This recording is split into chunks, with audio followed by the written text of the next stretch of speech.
ನಮಸ್ತೆ ಎಲ್ರಿಗೂ. ಗೃಹಲಕ್ಷ್ಮಿಯ 19ನೇ ಕಂತಿನ ಹಣಕ್ಕಾಗಿ ಎಷ್ಟೊಂದು ಜನ ಮಹಿಳೆಯರು ಕಾಯ್ತಾ ಇದ್ದಾರೆ ಅನ್ನುವಂಥದ್ದು ಗೊತ್ತಿರುವಂಥದ್ದು. ಆದರೆ ಗೃಹಲಕ್ಷ್ಮಿಯ 19ನೇ ಕಂತಿನ ಹಣ ಏಪ್ರಿಲ್ ತಿಂಗಳಲ್ಲೇ ಕೊಡ್ತೀವಿ ಅಂತ ಹೇಳಿದ್ರು ಕೂಡ ಇನ್ನೂ ಕೂಡ 19ನೇ ಕಂತಿನ ಹಣ ಅನ್ನುವಂಥದ್ದು ಜಮಾ ಆಗಿರಲಿಲ್ಲ.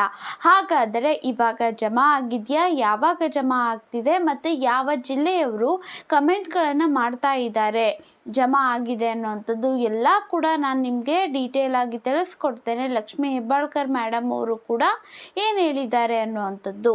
ಸೊ ಅದಕ್ಕೂ ಮುಂಚೆ ನೀವೇನಾದರೂ ನಮ್ಮ ಚಾನಲ್ಗೆ ಇನ್ನೂ ಹೊಸಬ್ರಾಗಿದ್ದೀರಾ, ಸಬ್ಸ್ಕ್ರೈಬ್ ಮಾಡಿಲ್ಲ ಅಂತಂದರೆ ದಯವಿಟ್ಟು ಸ್ನೇಹಿತರೆ ನನ್ನ ಚಾನಲ್ಗೆ ಸಬ್ಸ್ಕ್ರೈಬ್ ಮಾಡಿಕೊಂಡು ನನಗೂ ಕೂಡ ಸಪೋರ್ಟ್ ಮಾಡಿ ಮತ್ತು ಒಂದು ಲೈಕ್ ಮಾಡಿ.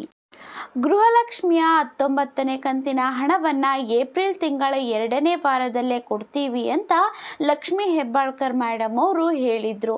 ಆದರೆ ಏಪ್ರಿಲ್ ತಿಂಗಳು ಕೂಡ ಕಳೆದೋಯ್ತು. ನಂತರ ಮೇ ಅಲ್ಲಿ ಬೆಳಗಾವಿಯಲ್ಲಿ ಒಂದು ಸಮಾವೇಶವನ್ನು ಮಾಡಿದರು. ಅದಾದ ನಂತರ ಮಾಧ್ಯಮದವರು ಅವರಿಗೆ ಪ್ರಶ್ನೆಯನ್ನು ಕೇಳಿದಾಗ ಏನಂದಿದ್ರು ಅಂದರೆ, ನಾವು ಕೇವಲ 19ನೇ ಕಂತಿನ ಹಣ ಮಾತ್ರ ಅಲ್ಲ, 18ನೇ ಕಂತಿನ ಹಣ ಯಾರಿಗೆಲ್ಲ ಬಾಕಿ ಇದೆ ಅವರಿಗೆ 18ನೇ ಕಂತಿನ ಹಣ ಮತ್ತು 19ನೇ ಕಂತಿನ ಹಣ, ಅದರ ಜೊತೆಗೆ 20ನೇ ಕಂತಿನ ಹಣ, ಈ 3 ಕಂತಿನ ಹಣವನ್ನು ಮೇ 3ನೇ ವಾರದ ಒಳಗಡೆ ಕೊಡ್ತೀವಿ ಅಂತ ಹೇಳಿದ್ದಂಥದ್ದು. ಆದರೆ ಮೇ 3ನೇ ವಾರಕ್ಕೂ ಕೂಡ ಬಂದಿದ್ದಾಯಿತು.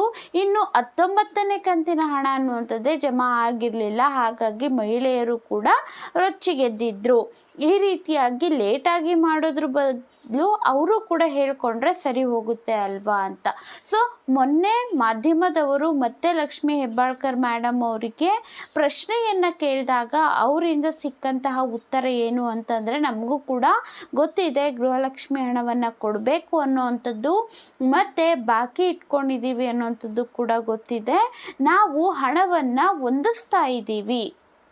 ನಮಗೆ ಇನ್ನೂ ಹಣಕಾಸು ಇಲಾಖೆಯಿಂದ 21ನೇ ಕಂತಿನ ಹಣ ಬಂದಿದೆ, ಆದರೆ ಇವೆರಡು ಕಂತಿನ ಹಣ ಅನ್ನೋಂಥದ್ದು ಬಂದಿಲ್ಲ ಅಂತ ಹೇಳ್ತಿರೋವಂಥದ್ದು. ಅದು ಹೇಗೆ ಸಾಧ್ಯ? ಯಾಕೆ ಅಂತ ಅಂದರೆ ಏಪ್ರಿಲ್ ತಿಂಗಳಲ್ಲೇ ಅವರು ಹೇಳಿದರು ಏನು ಅಂತಂದರೆ, ಹಣಕಾಸು ಇಲಾಖೆಯಿಂದ 19ನೇ ಕಂತಿನ ಗೃಹಲಕ್ಷ್ಮಿ ಹಣಕ್ಕೆ ಎಷ್ಟು ಬೇಕಾಗುತ್ತೆ ಅಲ್ವ, 2,500 ಕೋಟಿ, ಅದು ನಮ್ಮ ಇಲಾಖೆಗೆ ಆಲ್ರೆಡಿ ಹಣಕಾಸು ಇಲಾಖೆಯವರು ಕಳಿಸಿದ್ದಾರೆ ಅಂತ ಕೂಡ ಹೇಳಿರೋವಂಥದ್ದು. ಆದರೆ ಇವಾಗ ಮತ್ತೆ ನೋಡಿದ್ರೆ ಇಲ್ಲಿ 19-20ನೇ ಕಂತಿನ ಹಣ ಕಳಿಸಿಲ್ವಂತೆ, ಹೊಂದಿಸ್ತಿದ್ದಾರೆ ಅಂತೆ. ಆದರೆ 21ನೇ ಕಂತಿನ ಹಣ ಅನ್ನುವಂಥದ್ದನ್ನು ಕಳಿಸಿದ್ದಾರೆ ಅಂತೆ. ಈ ರೀತಿಯಾಗಿ ಆಯಿತು ಅಂತ ಅಂದರೆ ಸರ್ಕಾರ ಸುಳ್ಳು ಹೇಳ್ತಿದೆ ಅಂತಲೇ ಅಲ್ವಾ ಹೇಳೋವಂಥದ್ದು. ಆದರೆ ಇನ್ನೊಂದು ವಿಷಯ ಕೂಡ ಬಂದಿತ್ತು. 19ನೇ ಕಂತಿನ ಹಣ ಅನ್ನುವಂಥದ್ದು ಟ್ರಯಲ್ ಹಂತದಲ್ಲಿ ಒಂದಷ್ಟು ಮಹಿಳೆಯರಿಗೆ ಜಮಾ ಆಗಿದೆ ಅನ್ನುವಂಥದ್ದು.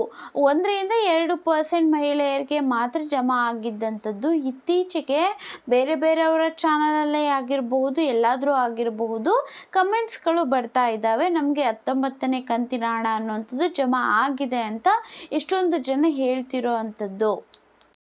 ಎಕ್ಸಾಂಪಲ್ ಆಗಿ ತಗೊಂಡ್ರೆ ಯಾರ್ಯಾರು ಹೇಳ್ತಿದ್ದಾರೆ ಅಲ್ವಾ, ಬೆಳಗಾವಿ ಮತ್ತು ಬೆಂಗಳೂರು ಗ್ರಾಮಾಂತರ ಜಿಲ್ಲೆಯವರ ಕಡೆಯಿಂದ ಏನು ಬರ್ತಿದೆ ಅಂದರೆ ಕಮೆಂಟ್ಸ್ಗಳು ಬರ್ತಾ ಇರೋವಂಥದ್ದು 19ನೇ ಕಂತಿನ ಹಣ ಅನ್ನುವಂಥದ್ದು ನಮಗೆ ಜಮಾ ಆಗಿದೆ ಅಂತ. ಆದರೆ ಖಂಡಿತವಾಗ್ಲೂ ಎಲ್ರಿಗೂ ಕೂಡ ಜಮಾ ಆಗಿರಲ್ಲ ಅನ್ನುವಂಥದ್ದು ಗೊತ್ತಿರುವಂತಹ ವಿಚಾರ. ಯಾಕೆಂತಂದರೆ ಇವಾಗ ಅವರು ಕಮೆಂಟ್ ಮಾಡ್ತಿದ್ರು ಕೂಡ ಎಲ್ರಿಗೂ ಕೂಡ ಹಣ ಬರಬೇಕು ಅಂದರೆ ಇನ್ನೂ ಕೂಡ ಟೈಮ್ ತಗೊಳುತ್ತೆ, ಲೇಟ್ ಆಗುತ್ತೆ ಅನ್ನುವಂಥದ್ದು ನಮಗೂ ಕೂಡ ಗೊತ್ತಿರುವಂತಹ ವಿಚಾರ, ನಿಮಗೂ ಕೂಡ ಗೊತ್ತಿರುವಂತಹ ವಿಚಾರ. ಇವಾಗ ನೋಡ್ತಿದ್ರೆ ಸದ್ಯಕ್ಕೆ 19ನೇ ಕಂತಿನ ಹಣ ಅನ್ನುವಂಥದ್ದು ಬಂದರೆ ಬರಬಹುದು. ಅಷ್ಟೇ ಬಿಟ್ಟರೆ ಅವ್ರಿಗೆ ಏನು ಹೇಳಿದ್ರಲ್ವ, 20ನೇ ಕಂತಿನ ಹಣ ಕೂಡ ನಾವು ಮೇ 3ನೇ ವಾರದ ಒಳಗಡೆ ಕೊಡ್ತೀವಿ ಅಂತ. ಸೊ ಈ ತಿಂಗಳು 20ನೇ ಕಂತಿನ ಹಣ ಅನ್ನುವಂಥದ್ದು ಬರುವಂತಹ ಸಾಧ್ಯತೆ ಅಂತೂ ಇಲ್ಲ ಅಂತಲೇ ಹೇಳಬಹುದು. ಸೊ ಮಾಹಿತಿ ಇಷ್ಟ ಆಗಿತ್ತು ಅಂತಂದರೆ ದಯವಿಟ್ಟು ಸಬ್ಸ್ಕ್ರೈಬ್ ಮಾಡಿಕೊಂಡು ಸಪೋರ್ಟ್ ಮಾಡಿ ಇದೇ ರೀತಿಯ ಉಪಯುಕ್ತ ಮಾಹಿತಿಗಳಿಗಾಗಿ.